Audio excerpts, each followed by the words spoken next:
주님의 교회 잘 세우십시오. 오늘은 84페이지 처치 플랜팅.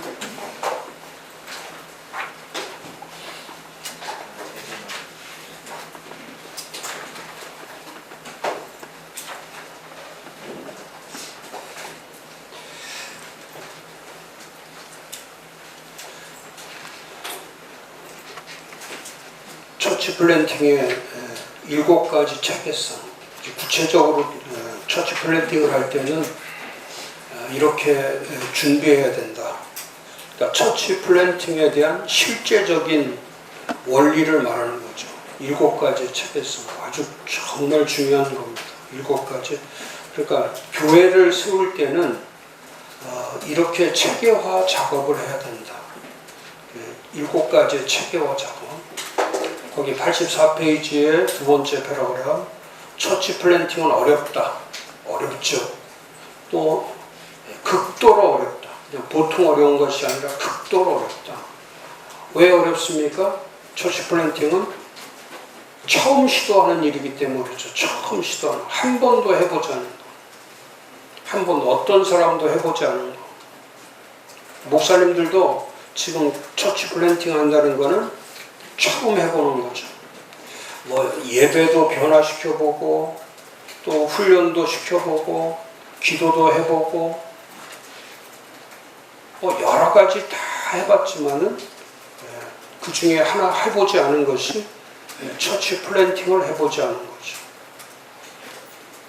진짜 교회 세우는 게 뭐냐? 교회를 어떻게 세우는 거냐? 한 번도 해보지 않은 거, 처음 시도하는 거. 한 번도 가보지 않은 길. 그러니까 어렵죠. 또 하나는 성공할 비율이 높지 않죠. 성공할 비율이 높지 않죠. 거기 제가 써놨죠. 84페이지 두 번째 패러그래프 두 번째 줄. 처치 플랜팅은 기쁜 일이지만 그러나 너무 어렵다. 왜? 목사 10명 중 1명이 성공할 확률보다 낮다. 그러니까 저는 실패한다고 얘기는 하고 싶지 않고요. 성공할 비율이 낮다는 것은 뭐냐면 처음에 뭐 뒤에도 나오지만 처음에 1, 2년, 3년은 할 수가 있어요. 또 그 처치 플랜팅에서 100가지 중에 한두 가지나 또 10가지 정도는 적용할 수가 있고 교회에 이식할 수가 있는데 100가지에서 100가지 전부를 교회로 옮기는 거는 그걸 할 수 있는 사람이 드물죠.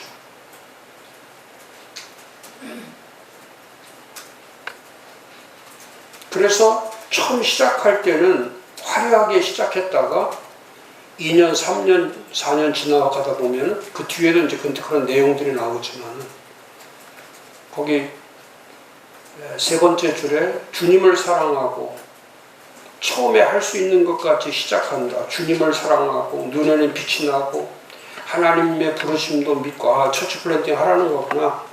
그러나 하루하루가 지나면서 그런 모습들은 하나둘씩 사라지기 시작하고 어느새 처치 플랜팅이란 이름조차 기도 제목에서 지워지고 그만 과거로 돌아가는 거죠.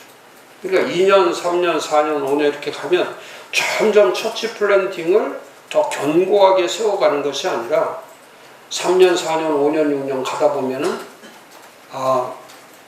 이건 내가 할 수 있는 것이 아닌가 보구나. 우리 교회에 맞지 않는 거구나.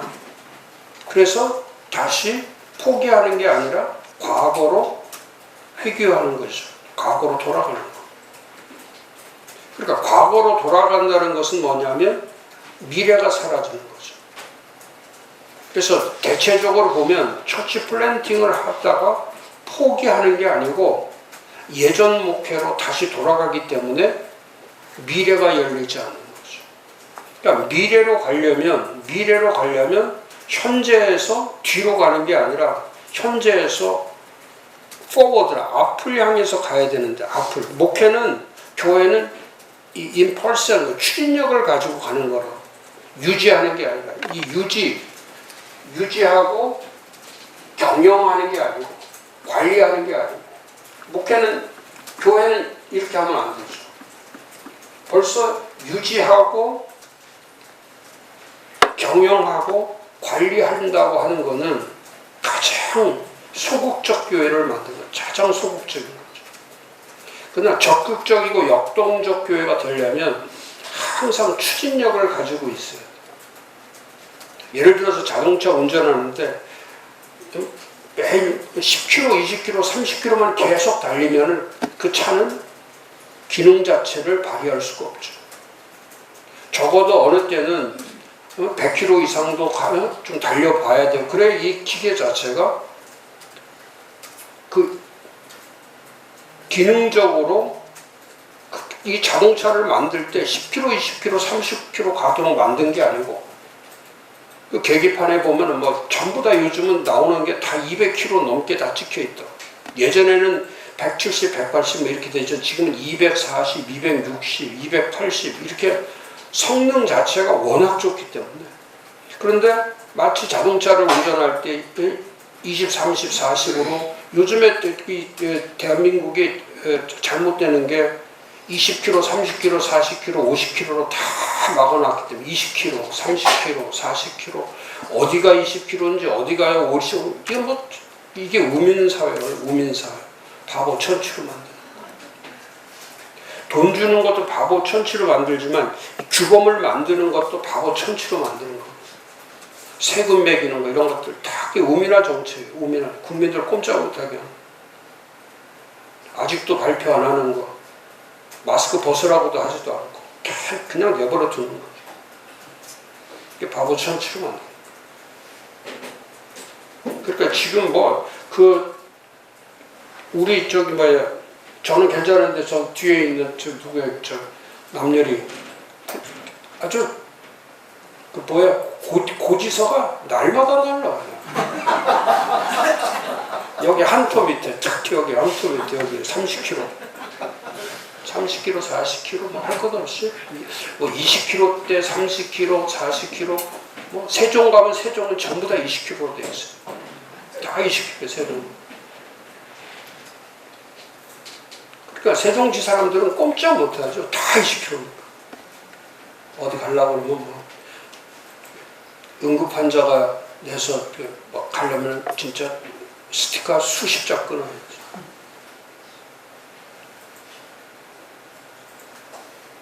그래서 교회도 마찬가지고 국가도 마찬가지고 이 제재가 많으면 통제와 제재가 많으면 그 사회를 우민사회라고 부르는 거예요. 우민사회. 자율성이 없는 거죠. 자율성 자체가 없는 거. 자생력 자체가. 지금 교회가 그런 거 아닙니까? 뭘 하나 하더라도 이걸 미래를 향해서 가야 되는데 앞을 향해서 가야 되는데 제가 지난주 목요일 날 여기서 지방에 모임을 가지면서 제가 설교를 할 때 그 설교 제목이 연합과 일치와 하나됨이었는데 연합일치 하나됨.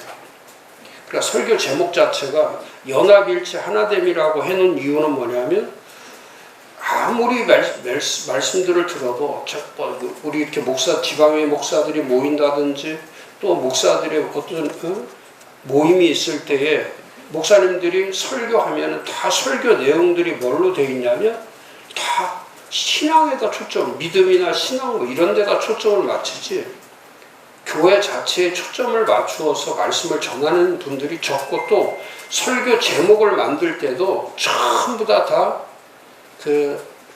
좋은 내용, 이 주제를 삼을 때에 전부 형용사적 문구들이 많지. 동사 형용사적 문구들이 많지. 이렇게 명사, 대명사형 제목들이 적걸로 이렇게 저처럼 연합, 일치, 하나됨 이렇게 제목을 쓰는 경우들이 드물고. 그래서 제가 말씀을 전하면서 길게 할 것도 없어요. 설교 30분, 40분, 뭐 어때 보면은 40분, 50분 계속 하는데 그럴 필요 없죠. 아니, 목사님들 모여있는데 길게 할 필요가 없어요. 10분 내로 하면 되는 거죠. 한 9분 정도. 설교 제가 9분 딱 하고 끝났는데 지방에 생긴 일에 30년 만에 처음이 있는 일이라. 그래서 제가 그런 메시지를 전했어요. 교회가 무엇인가? 교회가 무엇인가? 교회 세움에 대한 메시지는 무엇일까? 그러면서 교회는 하나님이 디자인하시고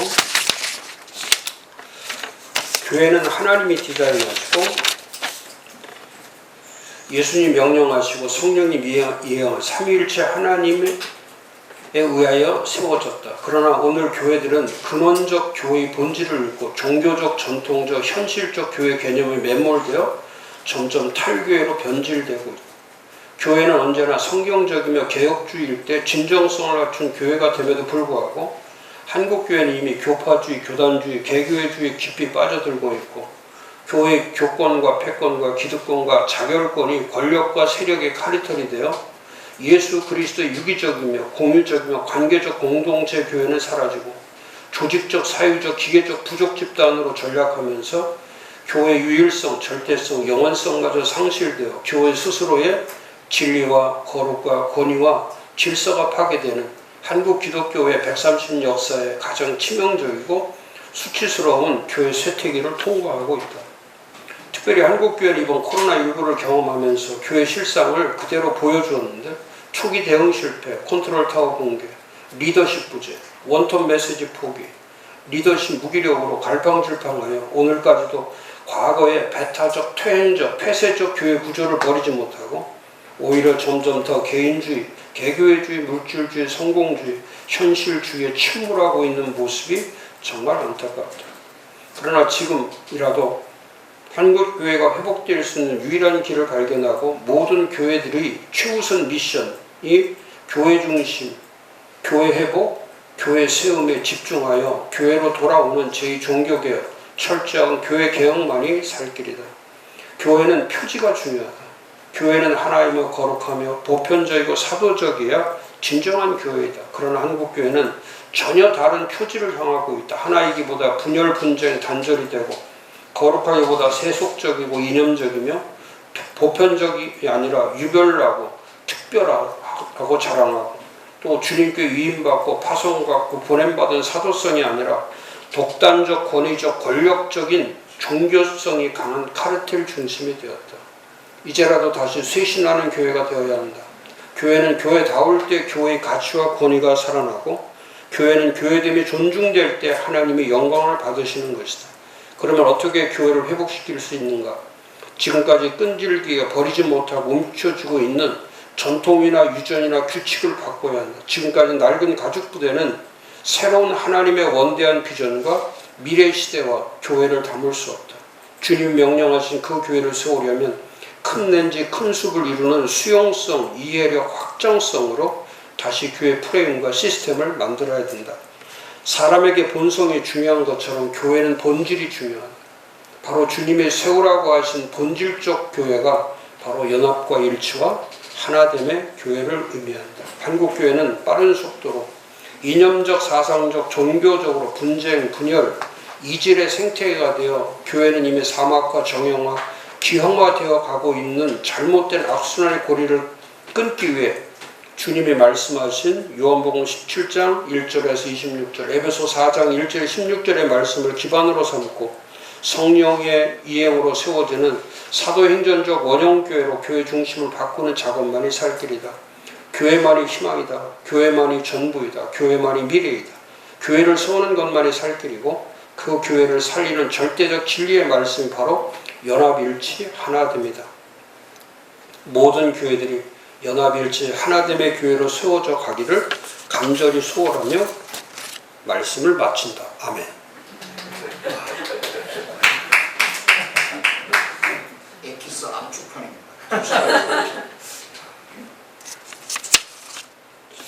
근데 교회가 그렇잖아요. 지금 우리 처치 플랜팅을 하는데 1년에서 3년, 5년 정도는 주보에서도 넣어놓고 기도 제목도 넣어놓고 하다가 5년, 6년, 7년 지나면 기도 제목자, 처치 플랜팅 자체가 우리 교회에서 사라져버려요. 그래서 사도행전 교회가 중요한 이유가 사도행전이 32년 동안 긴 시간, 30년이 넘는 긴 시간 동안 지속적으로 이 처치 플랜팅이 계속됐던 거죠. 그래서 과거로 돌아가면 그렇잖아요. 1세기에서 1세기의 원형교회가 만약에 포기하고 교회 세우는 걸 포기하고 과거로 돌아갔다면 지금 21세기에 교회가 존재하겠냐 이 말이죠. 거기 제가 써놨잖아요. 처치 플랜팅을 그 중간에 처치 플랜팅을 시작하는 목사는 다시는 이런 실수를 저지르지 않도록 명심해야 된다.